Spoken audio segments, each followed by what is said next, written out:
Alright, how's it going, guys?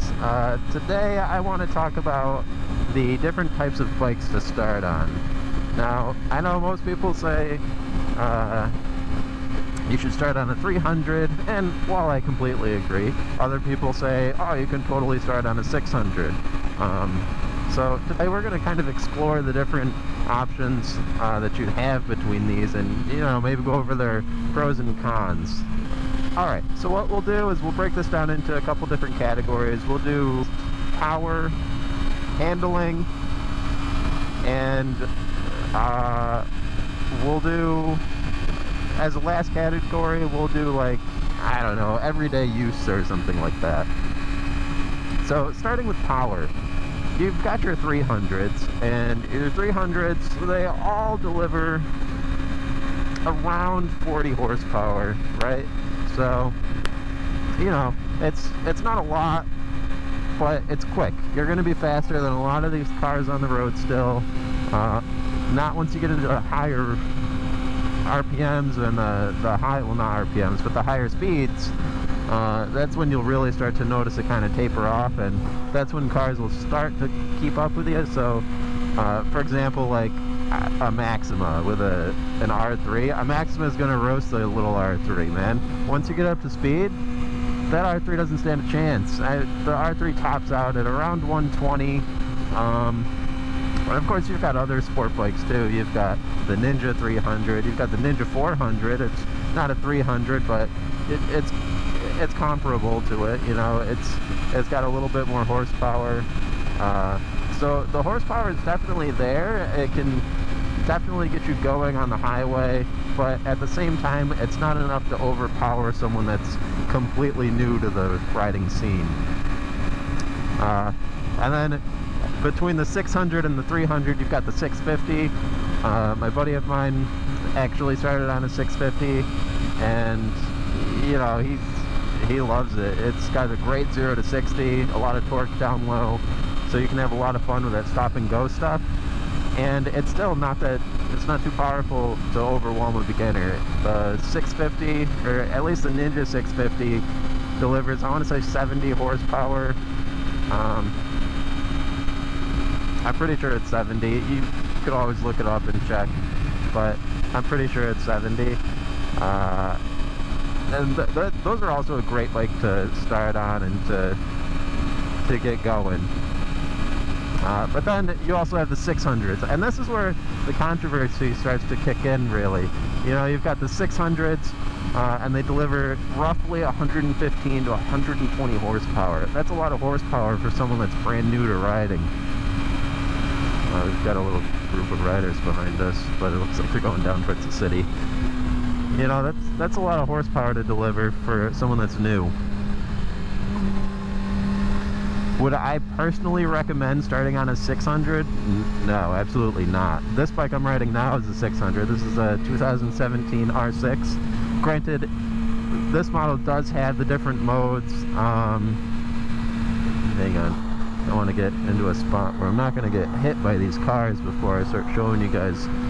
So, you can see on the dash there where it says standard. If I pull in the clutch, we have A mode and B mode. B mode, it's the most gentle. It pretty much brings it down to a 300 in sense of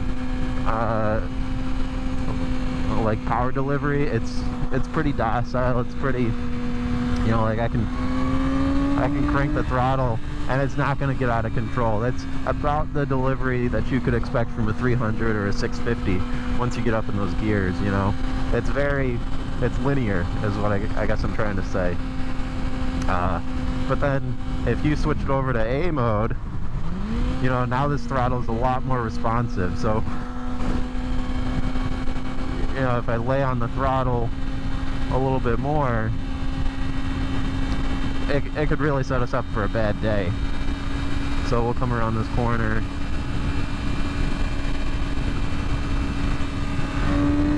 So you see how much faster it's climbing up now? That's a lot faster than the B mode offers. So if we're down low and we do that, these 600 class bikes, they've got enough power to bring that front wheel up. After about second gear, that wheel doesn't really come up anymore. You can full pin the throttle But as a beginner, you know, you're not really going to have great throttle control. You're going to be worrying about a lot of stuff. So that's why I don't think the 600s are a good thing to start on. But, you know, it all comes down to the rider. Do you have the control? Have you been riding for a while? And now maybe you're just starting on the 600 or the street bikes. You know, maybe you grew up on dirt bikes and now you finally have a chance to get that street bike that you wanted. So I guess for power, that pretty much sums up the power section. The handling, you know, 300, 600, they're going to handle both. They're both going to handle great. You know, if it's a sport bike, it's going to handle phenomenally. The only difference is obviously the 600 is going to weigh more, and so is the 650. They're both going to weigh more than a 300. A 300, I want to say, is around 350, 340, with like all the gas and the fluids in it, or your wet weight. And then the 600 and 650s, they would sit at about 450. So, you know, that's 100 pounds different when you're considering the weight. Can you handle that if you drop it? Are you going to be able to pick it up? Those are also things that you got to consider. Oh, nice. So, you know, and then, so there's really not much to go on handling. I mean, the brakes on the 600 are going to be a lot better than on a 300. You know, you've got more power. You need to be able to stop easier. So you're going to have better brakes just by default, even if they're stock.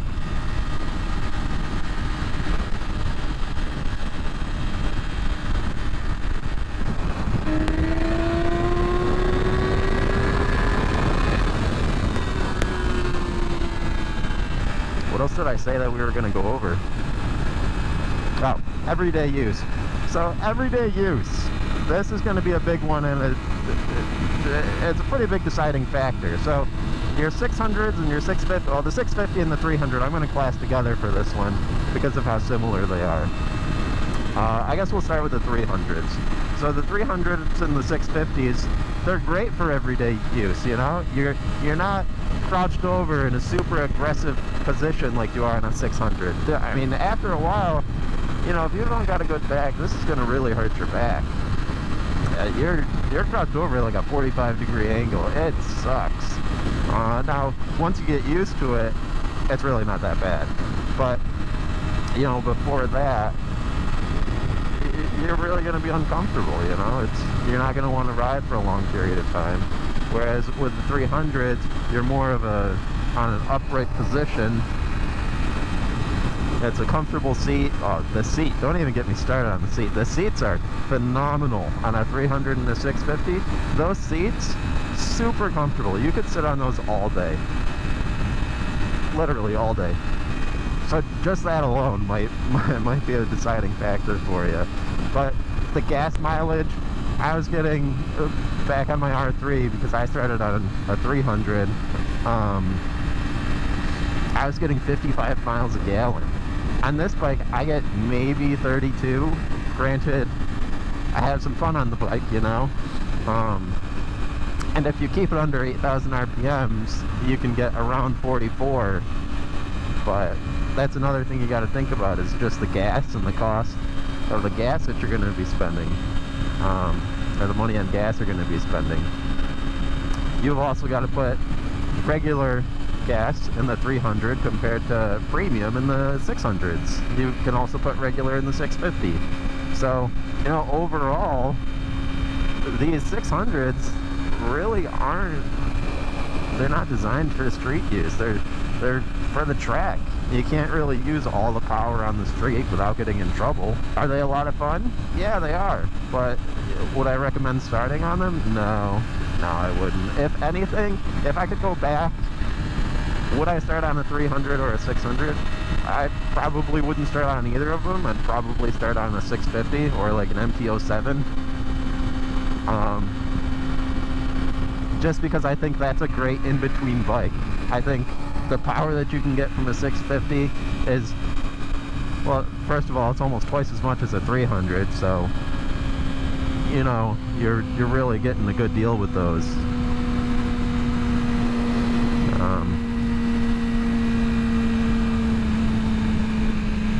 But you know, ultimately it's up to you.